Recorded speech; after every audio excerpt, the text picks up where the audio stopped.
जय महाकाल। साधना ज्ञान की वीडियो देखने के लिए आपका बहुत बहुत धन्यवाद। अगर आप मेरे चैनल पे पहली बार आए हुए हैं तो रेड कलर का सब्सक्राइब बटन दबा दीजिए, या जिसने मेरे चैनल को सब्सक्राइब नहीं किया है वो रेड कलर के सब्सक्राइब को बटन के दबा के बेल आइकन जो है घंटी के आकार का, उस पर क्लिक करके ऑल पिन क्लिक कर दीजिएगा, जिससे कि हमारे चैनल की जो भी लेटेस्ट वीडियो है उसकी अपडेट आपको मिलती रहे।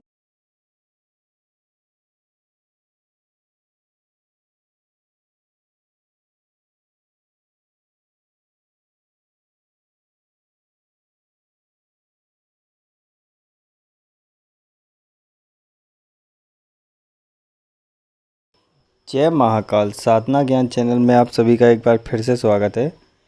आप लोगों को एक जानकारी देना चाहूँगा, जैसे कि 11 जुलाई से गुप्त नवरात्रि शुरू हो रही है, तो इसके रिलेटेड जिसने धंधा देवी की साधना ली है वो अपनी साधना अच्छे से संपन्न करे, और दूसरे जिसके पास हमारी पुरानी साधनाएं हैं, ठीक है, अगर वो किसी कारणवश ये साधना नहीं ले पाए धंधा देवी की, तो वो पुरानी भी साधना कर सकते हैं।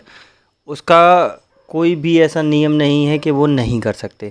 बस ये है कि आप मुझे बता दीजिएगा कि मैं ये साधना कर रहा हूँ, ठीक है। बाकी अब इसके रिलेटेड एक और साधना के विषय में बात होती है कि गुप्त नवरात्रि में अप्सरा साधना करना, ठीक है। बहुत से चैनल हैं या बहुत से लोगों ने मेरे से बोला है कि बहुत से लोग अप्सरा साधना करवा रहे हैं या ये करवा रहे हैं, ये मैंने वहाँ से ली है, मैं गुप्त नवरात्रि में करूँगा।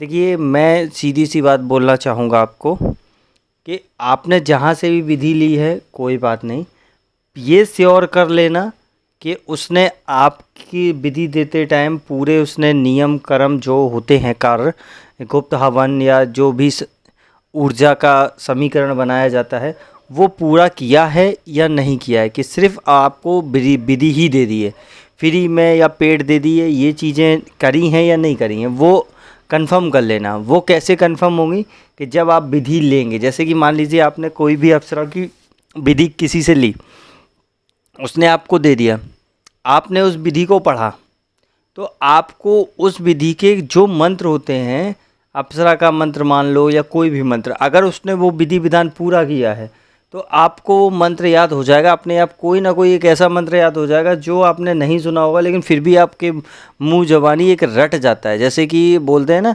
जैसे कि अगर आपको मान लीजिए पवित्रीकरण का मंत्र नहीं पता है तो आपको एकदम रट के जाएगा कि ओम अपवित्रो पवित्र सर्वस्था कंत्रोपति स्मृति पुंडिकाक्षा सब ब्रह्मांतराम सुचि ओम पुनाथ पुंडरी ओम पुनाथ पुंडरीकाक्षा ओम पुनाथ पु, ऐसे करके पूरा रट जाएगा, आपको एक फ्लो में आ जाएगा। तो ये समझ लीजिए कोई भी एक मंत्र जो भी उस विधि में हुआ है, तो आप समझ लीजिए कि उसने वो आपकी विधि विधान पूर्ण कर दिया है, क्योंकि वो एनर्जी का ट्रांसफॉर्म जो होता है वो वहाँ से फ्रिक्वेंसी आपके लिए सेट कर दी। अगर उसने नहीं करी है तो आपके लिए ही खतरा है। फिर आप ये समझ लीजिए कि उस बंदे ने आपको एक छोटा सा ऐसे छोड़ दिया है कि जैसे आप अपनी चीज़ों से खुद निपटिए, आप जिए या मरे या कुछ भी हो, वो आप उसकी जिम्मेदारी नहीं, आपकी होगी। तो इसलिए मैं बोलता हूँ कि साधना कहीं से भी लो, पूरा प्रॉपर विधि विधान से ही लेना चाहिए और विधि विधान से साधना करनी चाहिए। अब आपके समझ में आ गया होगा कि क्या होता है कि अगर किसी ने अप्सरा साधना के लिए शुल्क लिया है तो आपका विधि विधान किया है या नहीं किया है, तो कैसे पता करें, ये भी आपको पता लगे। ये नवरात्रि जो है वो गुप्त नवरात्रि इसीलिए है क्योंकि इस साधना में, इसमें जो भी साधना करेंगे मेरे द्वारा चाहे दी गई हो या किसी के द्वारा, तो 21 दिन आपको, या 9 दिन की साधना होगी 9 दिन की, तो उसने दिन आपको किसी से इस साधना के विषय में कोई भी डिस्कस नहीं करना है, क्योंकि ये गुप्त नवरात्रि, यहाँ चीज़ों को गुप्त रखना ही आपके लिए एक सर्वश्रेष्ठ, गुप्तता के लिए सर्वश्रेष्ठ चीज़ है। ये आपकी प्रथम परीक्षा मानी जाती है कि अगर आप कोई भी साधना कर रहे हैं तो 9 दिन उसे गुप्त रखना। आप कोई भी पूछे, जैसे मान लीजिए आप बोलते हैं कि अप्सरा साधना कर रहा हूँ मैं, अगर आपसे कोई पूछ रहा है कि कौन सी साधना कर रहे हो आप या क्या कर रहे हो, तो आप बताइए मैं माता की कर रहा हूँ। मतलब उस चीज़ को आपको गुप्त रखना है कि कौन सी देवी की कर रहे हो वो नहीं बताना है, अप्सरा की कर रहे हो तो अप्सरा नहीं बताना। गुप्तता ही सर्वश्रेष्ठ है इसमें, ऐसे समझ लो आप लोग। अब आपको समझ में आ गया होगा कि क्या होता है गुप्त नवरात्रि और नॉर्मल नवरात्रि में डिफरेंस। और आपको ये भी समझ में आ गया होगा कि अप्सरा साधना कर रहे हैं आप, तो आपको कैसे पता लगेगा कि उसने जो आपके लिए दिया है विधि, पूरी विधि विधान से किया है या ऐसे ही आपको पकड़ा दिया। 2 पॉइंट क्लियर हो गए। तीसरा आपका पॉइंट है, जिसने धंधा देवी का साधना ले ली है वो आराम से करेगा। अब चौथा पॉइंट आता है, जिसने नहीं ली है वो क्या करे। उसके पास मेरे द्वारा दी गई विधि हैं जो पुरानी, वो मेरे को बता दे कि मैं ये कर रहा हूँ, वो कर सकता है।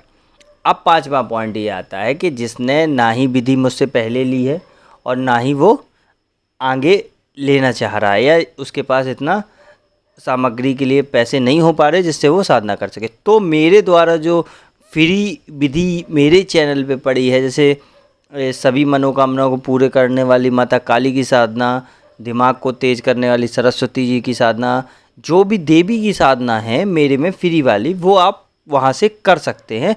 बस शर्त एक ही रहेगी कि आपको मेरे को बताना पड़ेगा मैं ये करने जा रहा हूँ। ठीक है, इतना आपको पॉइंट ऑफ व्यू क्लियर हो गया होगा। अब मैं ये क्यों बोल रहा हूँ, क्योंकि गलत साधना या गलत विधि से क्या होगा इस बार। ये जो नवरात्रि है गुप्त नवरात्रि का, ये ऐसा मुहूर्त है जो 4 साल में इस बार पड़ने जा रहा है। तो इसमें सिद्धियां सकारात्मक के साथ नकारात्मक ऊर्जा भी एक्टिवेट होगी। ऐसे समझ लो, अच्छे के साथ बुरा आता है, बुरे के साथ अच्छा आता है, और सुख के साथ दुख आता है, दुख के साथ सुख आता है। पैसे के साथ कंगाली भी आती है, कंगाली के साथ पैसा भी आता है। तो आपको सिर्फ वो रास्ता चुनना है जिसमें आपका भला हो, ये बात का विशेष ध्यान रखना है आपको। तो वही रास्ता चुनिए, वरना आपको बर्बाद होने में समय नहीं लगेगा। इसलिए पूरे विधि विधान से करिए। मैं नहीं कहता हूँ कि मुझसे ही अप्सरा साधना लीजिए, मुझसे ही करिए, आप कहीं से भी लीजिए। मैंने तरीका बता दिया आपको कैसे पता लगेगा, क्या क्या होता है। उसमें न्यास की विधियाँ होंगी अप्सरा साधना में, आपकी जो हवन की विधि होगी वो होगी, मंत्र उत्कीलन होगा, यंत्र जागरण होगा, माला जागरण होगा, आपका माला कौन सी माला का इस्तेमाल होगा, कौन से कपड़ा होगा, कैसा हवन सामग्री लगेगी, क्या क्या विधान लगेंगे, ये सब चीज़ें उस विधि में होगी प्रॉपर। एक कैसे अप्सरा का गुप्त ध्यान करना है, कैसे अप्सरा का आवाहन करना है, ये सब चीज़ें, कैसे उस शक्ति का इस्तेमाल करना है, ये सब उस विधि में होगा। अगर वो विधि में नहीं है तो ये विधि अपूर्ण मानी जाएगी। तो इसलिए आप लोग सोच समझ के करना, वरना पता पड़ा आप कर रहे हो अप्सरा साधना और हो गई चुड़ैल सिद्ध, तो फिर घूमते रहना। ठीक है, क्योंकि हमारे पास अब इतना समय नहीं है कि हम हर आदमी की प्रॉब्लम का सॉर्ट आउट कर सके, क्योंकि हमारे जो साधक हैं उनकी लिमिटेड फुल हो चुकी है। वो 100 साधक हमारे पूरे हो चुके हैं, जो धीरे धीरे एक एक साधना के बाद स्टेप बाय स्टेप चलते जा रहे हैं।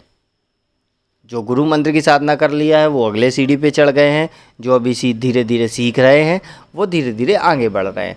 तो हमारे पास लिमिटेड सीटें थी एक तरीके से समझ लो, तो वो मैंने अपने हिसाब से फुलफ़िल कर ली हैं।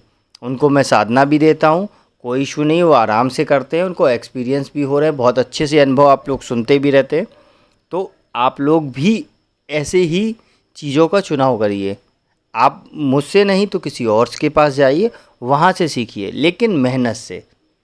मेहनत करिएगा, अच्छे रिज़ल्ट मिलेंगे। हमेशा एक बात याद रखना कि डिसअपॉइंट नहीं होना, सीधी सी बात है।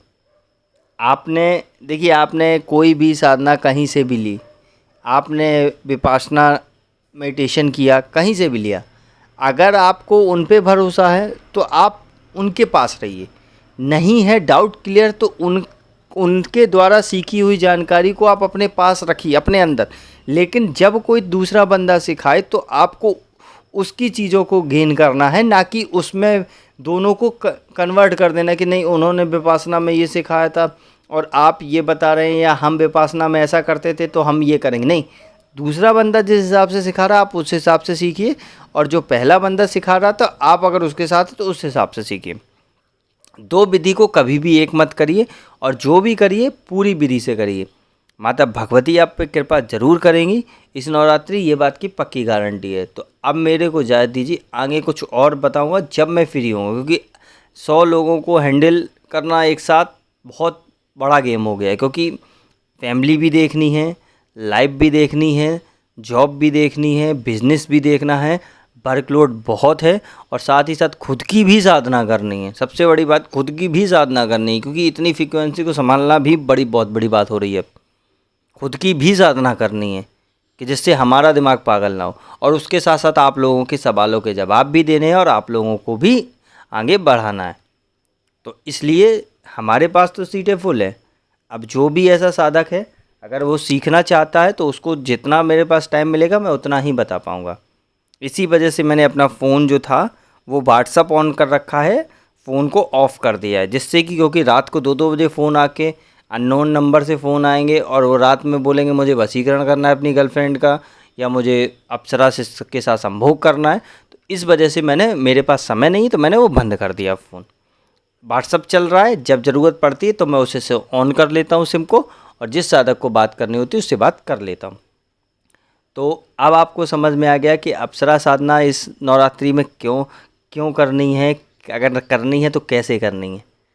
ये बात आपको समझ में आ गई। अच्छे से साधना करिए, बहुत अच्छे से पॉजिटिव वे में करिए, भगवती आप पे ज़रूर कृपा करेंगी। अब मेरे को इजाज़त दीजिए, आगे नेक्स्ट वीडियो में फिर कुछ बताऊंगा। तब तक के लिए जय महाकाल, जय माँ भवानी।